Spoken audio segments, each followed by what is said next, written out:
कहते हैं कि एक पिता और बेटी का रिश्ता सबसे अनोखा रिश्ता होता है। ये प्यार और विश्वास का वो रिश्ता है जहाँ एक पिता अपनी बेटी के लिए उसका मेंटोर और रक्षक होने के साथ साथ सबसे अच्छा दोस्त बनने का भी काम करता है और अपने काम और सपोर्ट की मदद से वो अपनी बेटी को दुनिया से लड़ने की और जिंदगी बेहतर तरीके से जीने की सीख देता है। फ्रांचेस्का कोमेंचीनी और उसके पिता का भी ऐसा ही रिश्ता था और इसी रिश्ते और अपनी कहानी को फ्रांचेस्का ने 2024 की film the time it takes में दिखाया है। अगर आप चाहते हैं कि हम इसी तरह अलग अलग फिल्मों के एक्सप्लेनेशंस आपके लिए लेकर आए तो हमारे वीडियोस पर लाइक, अनलाइक, अच्छे या बुरे कमेंट जरूर छोड़ें, क्योंकि अगर हमारे वीडियोस को एंगेजमेंट्स नहीं मिलेंगे तो हमारे वीडियोस रेकमेंड होना बंद हो जाएंगे और हम आगे वीडियोस नहीं बना पाएंगे।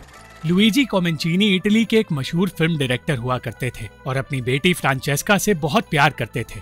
वो पिनोकियो नाम की सीरीज बना रहे थे और जानना चाहते थे कि उस सीरीज के किरदारों में से फ्रांचेस्का का सबसे पसंदीदा किरदार कौन सा है।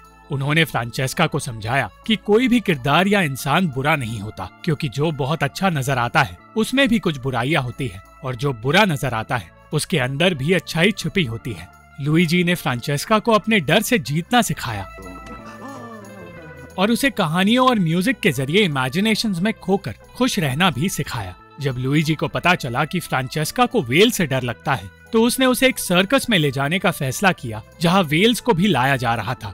फ्रांचेस्का वहां जाने के लिए राजी तो हुई, पर उसे अब भी डर लग रहा था, इसलिए वो सर्कस के टेंट में जाने से भी इनकार करने लगी और तब लुइजी को अकेले अंदर जाना पड़ा। एक रात फ्रांचेस्का ने बताया कि उसका एक दोस्त है जिसका सभी मजाक उड़ाते हैं। उनकी टीचर भी उसकी मदद नहीं करती और लुइजी समझ गया कि फ्रांचेस्का अपने दोस्त की मदद करना चाहती है। लुइजी ने उसके साथ स्कूल जाने का फैसला किया, पर फ्रांचेस्का ये सोचकर डरने लगी कि दूसरे बच्चे फ्रांचेस्का को भी अब परेशान करना शुरू कर देंगे। लुइजी ने टीचर से इस बारे में बात करने की कोशिश की, मगर जब उस टीचर ने उसकी बात नहीं सुनी तो वो क्लास में स्कूल के प्रिंसिपल को ले आया। लुइजी की वजह से उस लड़के को इंसाफ भी मिला और फ्रांचेस्का को भी एहसास हुआ कि उसे अपने पिता की तरह गलत के खिलाफ आवाज उठानी चाहिए। दिन पे दिन फ्रांचेस्का और लुइजी का रिश्ता मजबूत होता जा रहा था और लुइजी उसे खुश रखने की हर कोशिश कर रहा था। एक दिन लुइजी को पता चला कि इटली के कई शहरों में बॉम्ब ब्लास्ट हो रहे हैं और कई लोग मारे जा रहे हैं, मगर इस खबर से ध्यान हटाकर वो अपनी सीरीज के किरदार पिनोकियो को बनाने की कोशिश में लगा रहा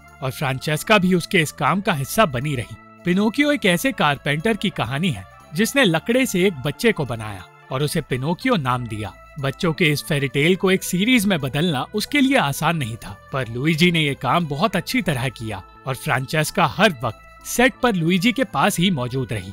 वो शूट एक गांव में हो रहा था और लुइजी तो शांति से अपना काम कर रहा था, पर उसका असिस्टेंट गांव के लोगों पर चिल्लाते हुए उनसे बदतमीजी से बात करने लगा। इसलिए लुइजी को उसे समझाना पड़ा कि हम वहाँ शूट करके उन गाँव वालों की जिंदगी में दखल दे रहे हैं, इसलिए उन लोगों को इज्जत देना बहुत जरूरी है ताकि शूटिंग की वजह से उन्हें कोई परेशानी ना हो। लुइजी का हमेशा से यही मानना रहा है कि इंसानियत एक फिल्म से ज्यादा जरूरी है। कई महीनों तक ये शूट चलता रहा और बच्चों, जानवरों और एक्टर्स को संभालने के साथ साथ लुइजी हर मुश्किल का सामना करता रहा।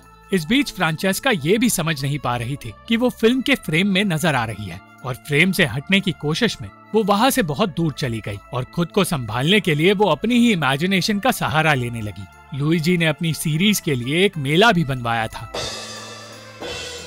और उस मेले में फ्रांचेस्का को दूसरे बच्चों के साथ मजे करने का मौका मिल गया। पर जब फ्रांचेस्का से कहा गया कि उसे फिल्म में एक्टिंग करनी होगी तो वो घबराकर वही फ्रीज हो गई और लुइजी के बुलाने के बावजूद उसने अपना काम नहीं किया। उसने लुइजी को बताया कि उसके लिए ये सब कुछ किसी सपने जैसा है और अपनी बेटी की मासूमियत देखकर लुइजी का गुस्सा ठंडा हो गया, मगर फ्रांचेस्का के अंदर की ये मासूमियत धीरे धीरे खत्म होने लगी और जैसे जैसे वो उम्र में बड़ी हुई उसे अपने देश की परेशानियां समझ आने लगी। लुइजी ने उसे समझाया कि वो एक कमरे में बैठकर उस देश में बदलाव नहीं ला पाएगी, उसे अपने अंदर के कलाकार को बाहर लाना होगा और उसकी बात सुनकर वो घर से बाहर निकली, मगर बाहर निकलते ही वो गलत लोगों के बीच पहुंच गई और एडिक्शन की ओर खींची जाने लगी।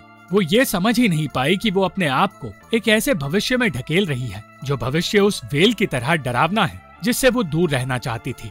दिन पे दिन वो अपने एडिक्शन में डूबती जा रही थी और लुइजी बस उसे अपनी जिंदगी बर्बाद करते देख रहा था। वो समझ नहीं पाया कि वो फ्रांचेस्का को इस मुसीबत से बाहर कैसे निकालेगा। हिम्मत जुटाकर उसने फ्रांचेस्का से सिर्फ एक सवाल पूछा और वो चाहता था कि फ्रांचेस्का उसे सच बताए, मगर जब उसने पूछा कि वो ड्रग्स लेती है या नहीं तो फ्रांचेस्का ने इनकार कर दिया। अपनी बेटी के मुंह से पहली बार झूठ सुनकर लुइजी का दिल टूट गया, मगर उसने कुछ भी नहीं कहा। वो बिना नाराज हुए और बिना उसे डांटे उसका भरोसा जीतने की कोशिश करता रहा, मगर हर रोज फ्रांचेस्का के मुंह से झूठ सुनकर उसे एहसास हो गया कि उसकी बेटी उससे बहुत दूर जा रही है। एक रात उसने फ्रांचेस्का से कहा कि उसे देखकर लुइजी को एक किरदार याद आता है। वो ऐसा किरदार है जिसे आसानी से इन्फ्लुएंस किया जा सकता है।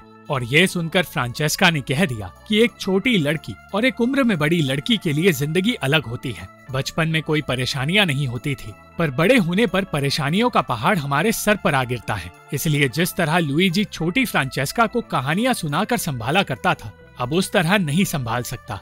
लुइजी सिर्फ फ्रांचेस्का को गलत चीजों से दूर रखना चाहता था, पर फ्रांचेस्का ये बात समझ नहीं पाई। वो अपनी परेशानियों से लड़ने की हिम्मत जुटा नहीं पा रही थी और लुइजी चाहकर भी कुछ नहीं कर पा रहा था। मगर एक दिन वो अपने आप को फ्रांचेस्का पर चिल्लाने से रोक नहीं पाया। जिंदगी में पहली बार फ्रांचेस्का ने अपने पिता का गुस्सा देखा, इसलिए अपने दिल की बात बताते हुए उसने कह दिया कि वो जिंदगी में कुछ भी नहीं कर पा रही। वो एक अच्छी आर्टिस्ट नहीं बन पा रही और एक फेलियर है, इसलिए उसके कोई सपने तक नहीं है। वो अपने आप से नफरत करने लगी थी, पर लुइजी अपनी बेटी को इस हाल में देख नहीं पा रहा था। शांत होकर उसने फ्रांचेस्का को बताया कि वो भी उसकी उम्र में अपने आप को एक फेलियर मानता था। वो 10 फिल्में बना चुका था, मगर वो खुश नहीं था और उसे ये लगने लगा था कि वो एक अच्छी फिल्म कभी बना ही नहीं पाएगा। मगर उसने अपने आप को रुकने नहीं दिया। वो बार बार फेल होता गया और आज जाकर वो ये कह पा रहा है कि उसने अपनी जिंदगी में कुछ अच्छा काम किया है। उसने फ्रांचेस्का को याद दिलाया कि चाहे जो हो जाए वो हमेशा उसके साथ रहेगा। कुछ दिन बाद फ्रांचेस्का और दूसरे स्टूडेंट्स को पता चला कि उनके प्राइम मिनिस्टर को क्रांतिकारियों ने किडनैप कर लिया है और ये सुनकर वो सारे स्टूडेंट्स खुश हो गए। वो स्टूडेंट्स तो खुश थे,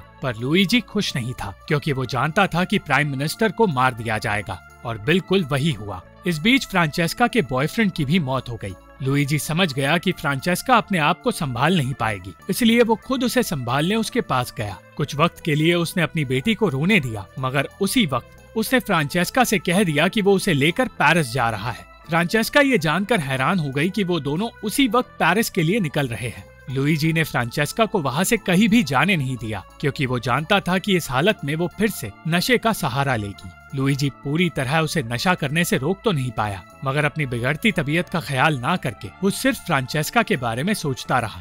फ्रांचेस्का का एडिक्शन बदतर होता जा रहा था और जब उसके पास नशे के लिए कुछ भी नहीं बचा तो वो अपना आपा खोने लगी। मगर लुइजी ने ना तो उसे घर से अकेले बाहर जाने दिया और ना ही उससे अपनी नजर हटाई। फ्रांचेस्का भी अपनी जिद पूरी नहीं कर पाई, क्योंकि वो अपने पिता को खोना नहीं चाहती थी। जब भी फ्रांचेस्का को तलब लगती, लुइजी उसे अपने साथ एक वॉक पर ले जाता और इस तरह उसे नशे से दूर रखकर उसका इलाज भी शुरू किया गया। धीरे धीरे फ्रांचेस्का की मुस्कुराहट लौट आई, पर वो ये नहीं समझ पाई कि लुइजी की तबीयत भी ठीक नहीं है। उसे लगा कि लुइजी कमजोरी का नाटक कर रहा है, क्योंकि वो हमेशा से हेल्दी रहा है। मगर एक रात उसकी आंखें खुली और उसे एहसास हुआ कि लुइजी अब ठीक से चल भी नहीं पा रहा। फ्रांचेस्का अपनी परेशानियों में इतना खो गई थी कि उसने लुइजी की हालत पर ध्यान ही नहीं दिया। इसलिए आज होश में आते ही उसने लुइजी को उस तरह संभालना शुरू किया जिस तरह लुइजी उसे बचपन में संभाला करता था। फ्रांचेस्का ने अब अपने पिता की देखभाल की जिम्मेदारी उठा ली और उसके साथ फिल्में देखना भी शुरू किया। सालों बाद उन दोनों ने साथ बैठकर घंटों तक बातें की और लुइजी ने उस वक्त के बारे में उसे बताया जब उसे पहली बार फिल्मों से प्यार हुआ था। वो उस फिल्म को और उस फिल्म की एक्ट्रेस को याद करने लगा। उसने बताया कि सिनेमा वो चीज है जो उसे असल दुनिया और परेशानियों से दूर ले जाती है।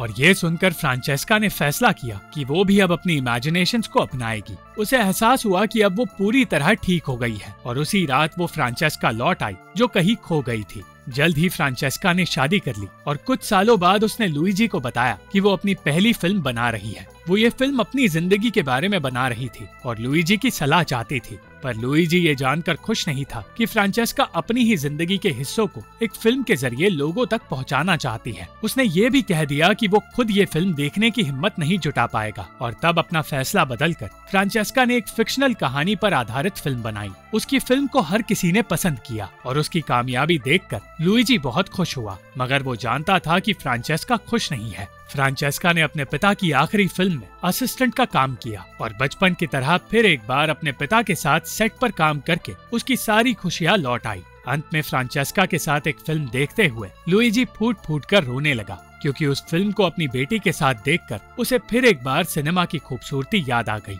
उसने फ्रांचेस्का का शुक्रिया अदा किया क्योंकि उसने बहादुरी से अपनी मुश्किलों का सामना किया और आज उसे वो खुशी दी जो उसे कभी मिली नहीं थी। और ये बात कहते ही वो फ्रांचेस्का के साथ अपनी इमेजिनेशन में खोने लगा। उसी दिन लुइजी की मौत हो गई और फ्रांचेस्का को अपने पिता को अलविदा कहना पड़ा, मगर उसने अपनी और अपने पिता की कहानी को खत्म नहीं होने दिया और इस फिल्म के जरिए वो इस कहानी को दुनिया के सामने लेकर आई। Thank you for watching this video. अगर आपको ये वीडियो पसंद आई तो इस वीडियो को लाइक, शेयर और इस वीडियो पर कॉमेंट जरूर करें और इस चैनल को सब्सक्राइब करना मत भूलना।